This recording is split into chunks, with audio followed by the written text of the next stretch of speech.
तो अभी मैं यहाँ कराबी आइलैंड के पुलिस स्टेशन में आया हुआ था और पिछले 1.5 घंटे से मुझे यहाँ अरेस्ट करके रखा हुआ था। तो भैया बताता हूँ क्या हुआ, पूरा स्टोरी डिटेल में अच्छे से बैठकर कहीं पे। तो इसलिए अगर आप इंडिया से आ रहे हो और यहाँ पर गलती से भी बिना परमिशन के, भैया 5 साल की जेल है सीधा, और बहुत सारे पैसों का फाइन है, लगभग मेरे ख्याल से 20-30 हज़ार यूरोस का।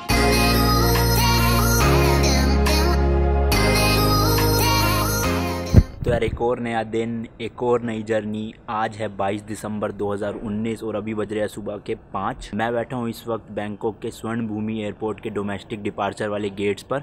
तो यहाँ से मेरी फ़्लाइट है, जैसे कि मैंने आपको बताया था, बैंकॉक से कराबी की। तो लास्ट वीडियो में मैं अपने हॉस्टल से रात को निकला था अराउंड 3:30-4 बजे के आसपास एयरपोर्ट के लिए। तो वो देख लेना कैसे मैं यहाँ तक आया हूँ। बैंकॉक से कराबी मैं जा रहा हूँ वेट जेट एयरलाइन से, की टिकट मुझे अराउंड पड़ी है 3000 रुपये के आसपास की। आई नो थोड़ी सी महंगी पड़ी है क्योंकि मैंने लास्ट मोमेंट पे बुकिंग करवाई थी, मतलब ज़्यादा दिन पहले नहीं, अराउंड 15 दिन पहले ही बुकिंग हुई थी, तो थोड़ी सी महंगी पड़ी है इसलिए। वही 7 किलो का सिर्फ कैबिन बैगेज अलाउड है, लेकिन यहाँ पे भी मेरा 10-11 किलो बन रहा था। 2 बैग ले जा सकते हो, एक लैपटॉप वाला और एक कपड़ों के लिए, पर दोनों कैबिन में आएंगे, कोई भी चेक इन बैगेज नहीं मिलता। लेकिन मेरा, मैंने जैसे कि बताया, 10-11 किलो हो रहा था तो अलाउड कर दिया, इतना उन्होंने कुछ ध्यान नहीं दिया। फ़्लाइट मेरी सुबह के 7:10 की है और 1 घंटे 15 मिनट के आसपास की फ़्लाइट है, यानी कि 8:30 के आसपास मेरे को कराबी आइलैंड पहुंचा देगी। और फिर कराबी के एयरपोर्ट से वहां तक कैसे जाऊंगा हॉस्टल तक, और कौन सा हॉस्टल लिया, वो सब आपको दिखाऊंगा, बजट में कैसे आप कराबी आइलैंड घूम सकते हो। और ये आइलैंड जो है वो हनीमून कपल्स के लिए काफ़ी ज़्यादा फेमस है, मतलब इंडिया से फुकेत, कराबी काफ़ी लोग आते हैं। तो अब आने वाली वीडियोस में आप ये पूरी सीरीज़ देखोगे। तो अगर आप प्लान कर रहे हो, सोलो भी कर रहे हो प्लान आने का, या फिर अपनी गर्लफ्रेंड के साथ आ रहे हो, या फिर आप हनीमून ट्रिप पे आ रहे हो, तो इन वीडियोस को देख लेना। काफ़ी सस्ते में मैं आपको बता दूँगा किस तरह से आप 6-7 दिन की यहाँ पर ट्रिप लगा सकते हो पूरी।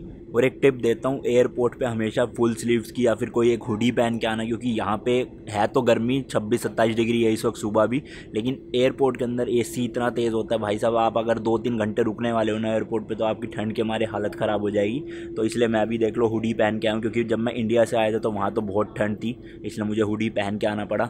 और रास्ते में थोड़ा बैग में वेट भी कम हो जाता है, इसलिए मैं हुडी पहन लेता हूँ, जूते भी पहन लेता हूँ, सिर्फ बैग में स्लीपर्स पहन देता हूँ ताकि वेट कम रहे बैग का। अच्छा, 2 चीज़ आपको बतानी थी और पूछनी भी थी एक तरह से। सबसे पहले तो इंस्टाग्राम का ना लिंक दे रखा है मैंने डिस्क्रिप्शन में, आप मुझे इंस्टाग्राम पर फॉलो कर लो, क्योंकि ये वीडियोज़ आप बहुत लेट देखते हो। जैसे मैं अभी दिसंबर में आया हूँ तो ये वीडियो आप शायद जनवरी-फरवरी में देख रहे होंगे, लेकिन इंस्टाग्राम पे मैं लाइव अपडेट्स डालता रहता हूँ। दिसंबर में ही आप देख सकते हो मैं कहाँ घूम रहा हूँ, अगली ट्रिप कहाँ होने वाली है। और सेकंड चीज़ ये है, मतलब आपसे एक एडवाइस लेना चाहता हूँ कि मुझे कमेंट सेक्शन में ये बताना कि जो मैं वीडियोस बना रहा हूँ उससे आप मतलब खुश हो, कि मतलब जितनी मैं इन्फॉर्मेशन दे रहा हूँ साथ में थोड़े बहुत सिनेमैटिक्स भी रखता हूँ, तो दोनों का मिक्सचर जो है वो ठीक चल रहा है मेरे चैनल पर।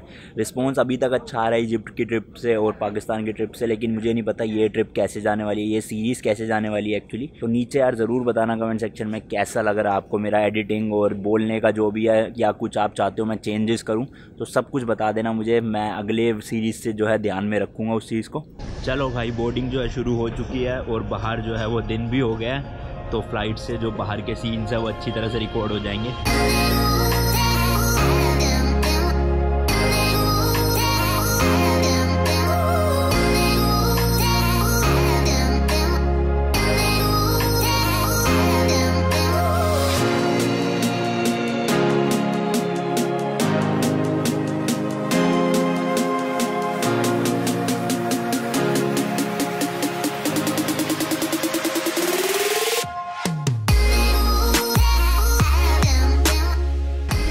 पहुंच गए हैं कराबी आइलैंड बिल्कुल राइट टाइम पे।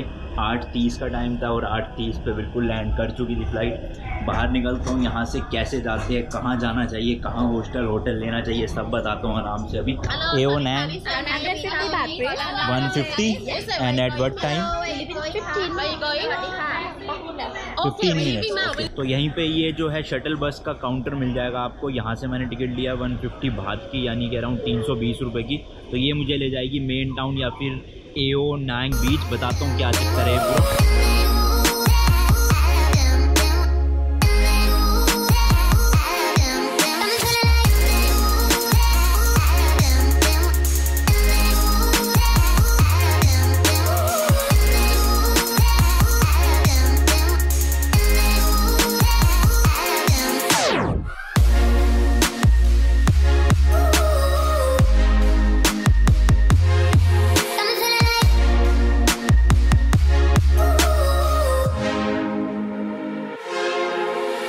तो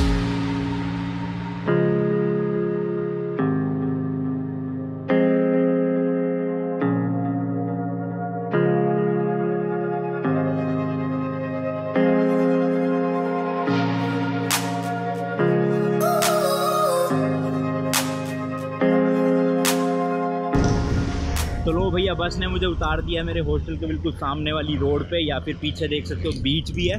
तो देखो कराबी में ना रहने के मेरे ख्याल से 4 या 5 मेन जगह है, लेकिन उसमें से जो सबसे मेन जगह है ना, जहाँ पे सबसे ज़्यादा मतलब लोग ठहरना पसंद करते हैं, एक है उसमें से कराबी मेन टाउन और दूसरा है एओ नैंग बीच। तो ये 2 प्लेसेस है जहाँ पे आप ठहर सकते हो। अब जितना मैंने रिसर्च करी गूगल पे, उसमें मेरे को पता चला कि जो ये एओ नैंग बीच है, यहाँ पे वेस्टर्नर ज़्यादा ठहरते हैं क्योंकि यहाँ पे बजट हॉस्टल्स है।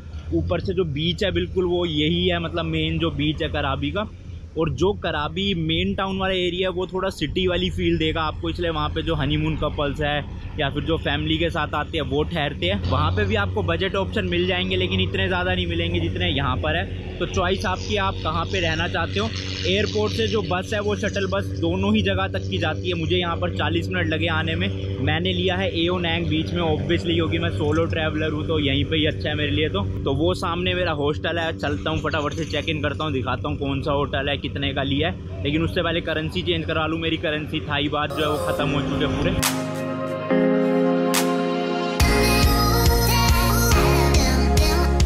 तो करेंसी का तो रेट तो वही मिल रहा है जो बैंकॉक में था, यानी कि अगर आप $100 दोगे तो आपको मिलेंगे यहाँ के 3000 थाई बात, यानी कि एक थाई बात में आपको इंडियन रुपीज़ में पड़ रहा है 2.41। लेकिन वो कह रहे हैं 10 बजे खुलता है, अभी सुबह के 9:50 हुआ है। तो 10 मिनट है, मैं देख लेता हूँ आसपास, एक्सप्लोर करता हूँ, क्योंकि पैसे लूँगा फिर ही हॉस्टल में चेक इन कर पाऊँगा, क्योंकि वहाँ पे देने अभी मेरे पास लिटरली मतलब 100-150 बात पड़े हैं बस। तो सामने मेरे को यहाँ पे एक पुलिस ऑफिसर दिख रहे हैं। अब आपको पता ही है मैं इंडिया से ड्रोन लेकर आया हूँ, लेकिन थाईलैंड में ड्रोन उड़ाना अलाउड नहीं है। आपको 5 साल तक की जेल और काफ़ी हज़ार थाई बात का लाखों में जुर्माना भी लग सकता है, मतलब फ़ाइन लग सकता है। तो मैं सोच रहा हूँ कि इनसे पूछता हूँ कि परमिशन कैसी ली जाए, या फिर यहाँ पे अलाउड है या नहीं है। एक बार पूछ लेता हूँ क्या कहते हैं ये। Excuse me,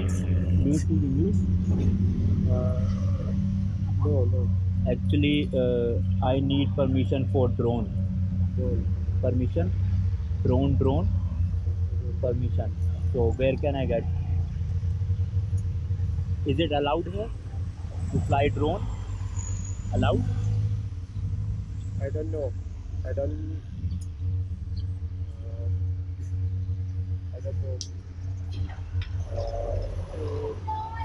Take a drone. Yeah. I want permission. Any police station near? Police station? Police station. Ao Nang. Near or far? Near? Far. About 2 kilometers. Okay. Thank you. तो भाई ने तो कुछ खास इंग्लिश आती नहीं थी, तो ये ढंग से समझ नहीं पाया मैं क्या कह रहा था। लेकिन मैंने इनसे पूछ लिया कि कोई पुलिस स्टेशन आसपास है, तो ये कह रहे थोड़ा दूर है, 2-2.5 किलोमीटर के आसपास। तो पहले मैं चेक इन कर लेता हूँ, थोड़ा सा कुछ खावा लेता हूँ, फिर दोपहर को जाऊँगा परमिशन लेने। क्योंकि भाई यहाँ पे ड्रोन उड़ाना मतलब 1 नंबर की फुटेज आएगी। मेरा मन तो बहुत है, अगर परमिशन मिल गई तो अच्छी बात है, नहीं मिली तो छोड़ो यार, फिर क्या कर सकते हैं। Thank you. तो लो भाई, करेंसी जो है वो ले लिया है। और इनसे मैंने पूछा पुलिस स्टेशन का, तो ये तो बता रही है 6 किलोमीटर। वो पुलिस ऑफिसर कहते हैं 2-2.5 किलोमीटर, ये बता रही है 6 किलोमीटर। और इनसे मैंने पूछा ड्रोन का, तो इन्हें तो कुछ समझ नहीं आया ड्रोन होता क्या है। चलो यार कोई नहीं, पैसे मिल गए, अब चेक इन करता हूँ। मेरे को बहुत थकान हो रही है और भूख भी लग रही है।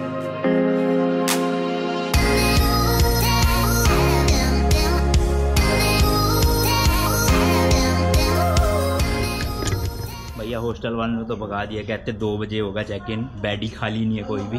तो नीचे जा रहा हूँ कुछ खाने के लिए और आसपास भटक लूँगा थोड़ा 2 बजे तक। अभी 4 घंटे है भाई साहब। तो भैया मैं सोच रहा हूँ बीच तो बिल्कुल सामने ही है, तो यहाँ पे ये 7-11 है या फैमिली मार्ट है, दोनों में से कोई एक है। तो ये ले लिए 9 बात की पानी की बोतल, यानी 20 रुपये की। और यहाँ पे मिल रहा है ये पिस्ता का, रोस्टेड पिस्ता आता है ना जो, उसका पैकेट 35 बात का, यानी कि 80 रुपये का। ये देखो और भी आलमंड्स है यहाँ पर, कैश्यू नट्स है, काफ़ी सारी चीज़ें हैं यहाँ पे और भी, तो ये भी ले सकते हो आप। तो मेरा ये 2 से अभी तो काम हो जाएगा, फिर मैं खाना ही खाऊंगा दोपहर को। सामने बीच है, मस्त बैठता हूँ, चिल करता हूँ। तो अभी मैं यहाँ कराबी आइलैंड के पुलिस स्टेशन में आया हुआ था और पिछले 1.5 घंटे से मुझे यहाँ अरेस्ट करके रखा हुआ था। तो भैया बताता हूँ क्या हुआ पूरा स्टोरी डिटेल में अच्छे से बैठकर कहीं पे। तो भाई देखो हुआ क्या, अराउंड 11 बज चुके थे और मैंने सोचा यार 2 बजे तक का टाइम है तो उससे अच्छा मैं पुलिस स्टेशन चला जाता हूँ और वहाँ पे जाके ड्रोन की परमिशन ले लेता हूँ। तो मैंने यहाँ पर मैप में लगाया पुलिस स्टेशन, तो नियरेस्ट पुलिस स्टेशन दिखा रहा था यहाँ से 1.8 किलोमीटर। तो यहाँ पर ग्रैब टैक्सी वगैरह कुछ नहीं चलता है, लोकल टैक्सी चलाते हैं यहाँ पे, वो पैसे बहुत मांग रहे थे। तो मैंने डिसाइड किया थके होने के बावजूद कि मैं पैदल चल के जाऊँगा 1.8 किलोमीटर। मैं गया पुलिस स्टेशन के अंदर गया, तो वहाँ पे जाके वही लैंग्वेज प्रॉब्लम सबसे बड़ी, उनको इंग्लिश ढंग से समझ नहीं आ रही थी, पर मैंने कोशिश करी समझाने की। तो उन्हें जब भी समझ नहीं आई फिर मैंने अपना ड्रोन निकाल के उनको दिखाया, जो कि क्या DJI का मैविक एयर। तो मैंने उनको ये कहने की कोशिश कर रहा था कि मुझे परमिशन चाहिए ड्रोन उड़ाने की। तो जैसे ही उन्होंने ड्रोन देखा, पता नहीं भाई उन्होंने आपस में क्या बात करी, खुजर बुजुर जो भी थी अपने लैंग्वेज में। उसके बाद उन्होंने थोड़ा वो टूटी फूटी इंग्लिश में मेरे से पूछा कि मैं कितने दिन से थाईलैंड में हूँ। तो मैंने बता दिया 4-5 दिन से हूँ मैं। तो वहाँ पे मुझे जो लग रहा है उनको ये शक हुआ कि उन्हें ऐसा लगा मैं ये ड्रोन से पहले फुटेज ले चुका हूँ बैंकॉक या पटाया में, और यहाँ पे आके मैं परमिशन लेने आया हूँ यहाँ उड़ाने के लिए। तो भाई देखो होता क्या है, अगर आपको थाईलैंड में ड्रोन उड़ाना है तो आपको एक वेबसाइट है जिसका मैं लिंक दे दूंगा डिस्क्रिप्शन में। तो उस वेबसाइट पे अराउंड 3 महीने पहले आपको रजिस्ट्रेशन करवानी पड़ती है, उसमें आपको ड्रोन का इंश्योरेंस दिखाना पड़ता है, मतलब बहुत झमेले हैं। इन शॉर्ट मिलना मुश्किल है लाइसेंस, आपको ये लगा लो आप। तो जब उन पुलिस वालों को पता चला मेरे पास वो लाइसेंस नहीं है और मैं 5 दिन से ऑलरेडी थाईलैंड में एक ड्रोन लेकर आया हुआ हूँ, तो उनको ये शक हुआ कि मैंने ये ड्रोन पहले भी उड़ाया है, जबकि ऐसा कुछ नहीं है। मैंने एक बार भी ड्रोन को नहीं उड़ाया है इसी डर से, क्योंकि मुझे पता था यहाँ के लॉज एंड रेगुलेशन काफ़ी ज़्यादा स्ट्रिक्ट है।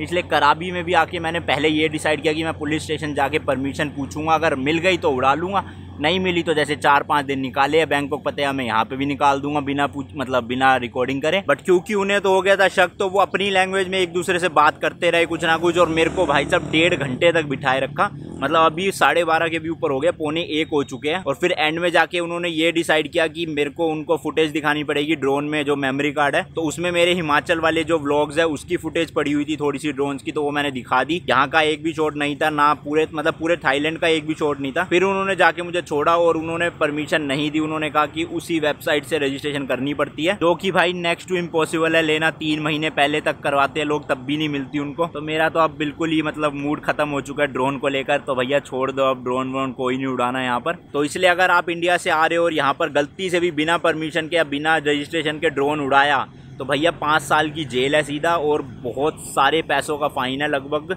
मेरे ख्याल से 20-30 हज़ार यूरोस का। तो भाई लाखों में खर्चा हो जाएगा, फाइन लग जाएगा फालतू में एक क्लिप के चक्कर में, मतलब वीडियो क्लिप के चक्कर में। तो रिस्क मत लेना, मैंने आपको बता दिया इसलिए। अभी 12:45 हुआ है, लगभग 1 घंटा हो रहा है। Hello from Russia. Oh Russia. ये देखो यहाँ पे भाई साहब चिल सीन है, इतना खूबसूरत आइलैंड है ना। इसका टूर दूंगा एक बार, मैं चेक इन कर लूँ आराम से। तो 1 घंटा और पड़ा है, पहले मैं सोच रहा हूँ कुछ खा के फिर चेक इन करूँगा, क्योंकि वापस आके टाइम वेस्ट नहीं करूँगा फिर। तो भाई देख लो ये मेरा हॉस्टल है, चेक इन कर लिया है मैंने 1:30 बजे। तो बंक बेड लगे हुए हैं यहाँ पर। तो इन शॉर्ट काफ़ी अच्छा हॉस्टल है, हर बेड में यहाँ पे कर्टेंस लगे हुए हैं, तो प्राइवेसी के लिए आपका सही रहेगा। इसके अलावा अंदर वही सॉकेट है और वही बल्ब है जो मैं हमेशा से दिखाता रहता हूँ। 2 नाइट के लिए मैंने बुक किया है 505 बात का, यानी कि 1100 रुपये 2 दिन, 1 दिन का वही 550 रुपये। अभी जो है तबीयत काफ़ी ज़्यादा ख़राब हो रही है। बाहर धूप में घूम घूम के 2-2.5 घंटे से, ऊपर से वहाँ पुलिस स्टेशन में 1.5 घंटा बैठा रहा। तो अब लग रहा है कि फीवर हो गया और गले में टॉन्सिल्स जो है वापस से आ गए हैं। दवाई लाया हुआ इंडिया से, खा के थोड़ी देर सो जाता हूँ। अभी तो 1:30 बजे है दोपहर के। खाना खाया था मैं, सच हाँ बताना भूल गया, मैंने कुछ नहीं शूट किया, मेरी हालत ही नहीं थी उस वजह से। तो यहीं पर बर्गर किंग है, बर्गर किंग की एक मील ले वो पड़ी थी मेरी 150 बात की, यानी 300 रुपये के आसपास। शाम को मिलते हैं, चलो अभी सो रहा हूँ मैं। टाइम हो रहा है रात के 9:20 और मैं 6-6:30 तक सोया हूँ। और उसके बाद मेरे हॉस्टल में पार्टी होती है। मेरे हॉस्टल का नाम है बालकनी पार्टी हॉस्टल। तो जैसे कि आपको नाम से ही पता चल रहा है भैया, पार्टी होती है यहाँ पर। तो रात को 1-1:30 बजे तक यहाँ पे हॉस्टल में ही चलती रहती है काफ़ी तगड़ी पार्टी। अभी भी हो रही थी थोड़ी बहुत, तो मैं थोड़ा बहुत नाच लिया, मटक लिया। और उसके बाद मैं अब नीचे आ चुका हूँ और अभी मुझे यहाँ पे 2 काम करने हैं। सबसे पहले मुझे लॉन्ड्री के लिए कपड़े देने हैं। तो ये मार्केट है, मैं ये आपको पूरा आइलैंड ना कल दिखाऊंगा अच्छे से वीडियो में कि क्या क्या करना चाहिए, कौन कौन से बीचेज़ है यहाँ पर। लेकिन सबसे पहले लॉन्ड्री के कपड़े दे दूँ, क्योंकि कल के लिए मुझे चाहिए लॉन्ड्री।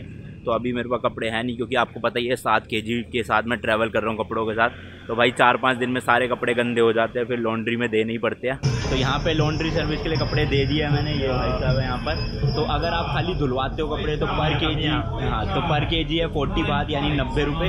अगर आयन भी करवाते हो, इस्त्री भी करवाते हो साथ में तो है 60 बात। और ये आपको मिलेंगे कल कपड़े, यानी मैं आज रात को दे रहा हूँ तो कल 5 बजे मिलेंगे शाम को। अगर आप एक्सप्रेस लॉन्ड्री चाहते हो तो आपको दोनों चीज़ों के 100 भात देने पड़ेंगे, यानी कि 124 रुपये, और वो आपको कल मॉर्निंग में मिल जाएगा 10 बजे। तो मैं यहाँ पर देकर जा रहा हूँ 1 किलो के कपड़े और कल रिसीव कर लूँगा। तो डिनर के लिए मैं आया हूँ द पिज़्ज़ा कंपनी में। देखो मैं आपको हर टाइप का फूड दिखा रहा हूँ। शुरू की वीडियोस में आपको थाई फूड दिखाया, हर रोज़ एक टाइम का आपको इंडियन फूड भी दिखा रहा हूँ।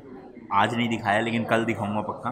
और कभी मैं मैकडोनल्ड्स, कभी बर्गर किंग, कभी पिज़्ज़ा हट, कभी मतलब इस तरह का मतलब पिज़्ज़ा वीज़ा सब आपको दिखा रहा हूँ। तो यहाँ पे मैंने एक वेजी पिज़्ज़ा लिया है, पैन साइज़ है शायद से वो, और उसके साथ में लिया है ये कोक, बड़ा वाला साइज़ है देख सकते हो। तो इसका कॉम्बो मुझे पड़ा है 139 भात का, यानी कि 300 रुपये के आसपास। तो यहाँ पे जो है ना खाना थोड़ा सा महंगा है एज़ कम्पेयर टू बैंकॉक या फिर पतिया, क्योंकि ये थोड़ा सा मतलब कह सकते हो ना बाहर की साइड वाला बीच है। जैसे अपने इंडिया में गोवा हो गया तो वहाँ पे थोड़ा एक्सपेंसिव होती है चीज़ें, उसी तरह से यहाँ थोड़ा महंगा है। मैंने जितनी भी चीज़ें ट्राई करी है वो सारी महंगी है, खाने की, शॉपिंग की, सब कुछ। तो अभी तो सिर्फ कोक मिली है, पिज़्ज़ा आने में 15-20 मिनट लगेंगे, लेकिन मैं तो आपको शॉर्ट दिखा ही चुका हूँ। तो पिज़्ज़ा का वेट करता हूँ, खा के बताऊँगा टेस्ट कैसा है यहाँ का। और फिर उसके बाद 10:30-11 बजे तक मार्केट में थोड़ा इधर उधर मटकूँगा और फिर हॉस्टल चला जाऊँगा अपने।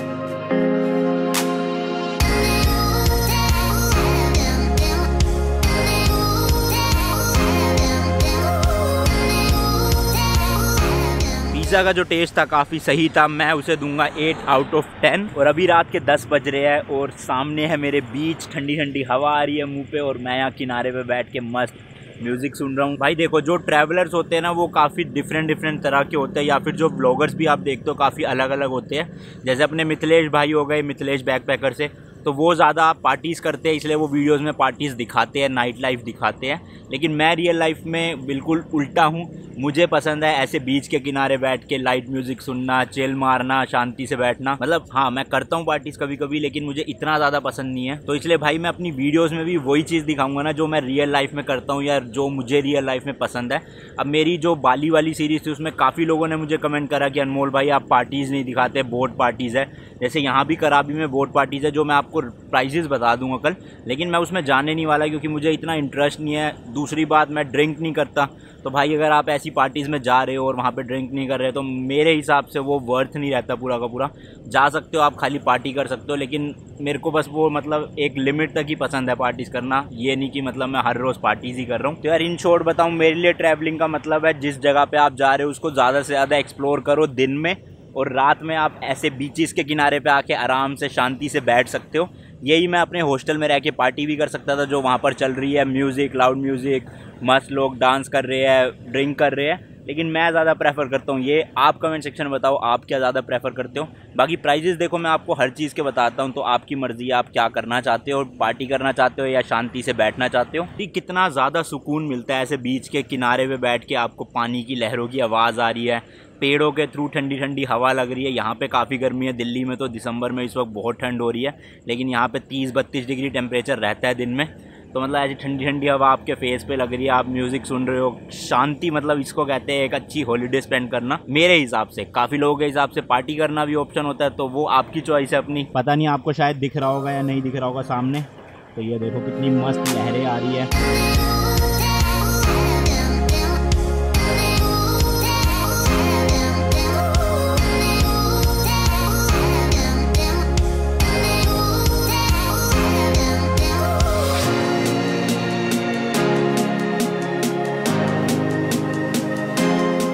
यहाँ पे जो सुपर मार्केट्स होती है वहाँ से आप ये बड़ी पानी की बोतल ले सकते हो 20 बात की, यानी अराउंड 48 या 50 रुपए की। तो ये आप अपने होटल या हॉस्टल में जाके रख लो और फिर पीते रहो। ये सस्ती पड़ती है छोटी बोतल से, तो ज़्यादा बेटर ऑप्शन है यही आपका ये। चलो फिर आज की वीडियो यहीं एंड करते हैं। कल की वीडियो में आपको पूरी डिटेल दूंगा इस आइलैंड के बारे में कि कहाँ कहाँ घूमना चाहिए। तो चलो भैया फिर मैं मिलता हूँ आपसे नेक्स्ट वीडियो में। Till then goodbye and as always तीखे रास्तों पर नहीं पड़ना फीका। हॉस्टल जाता हूँ, सारी फाइल ट्रांसफ़र करता हूँ। बाय।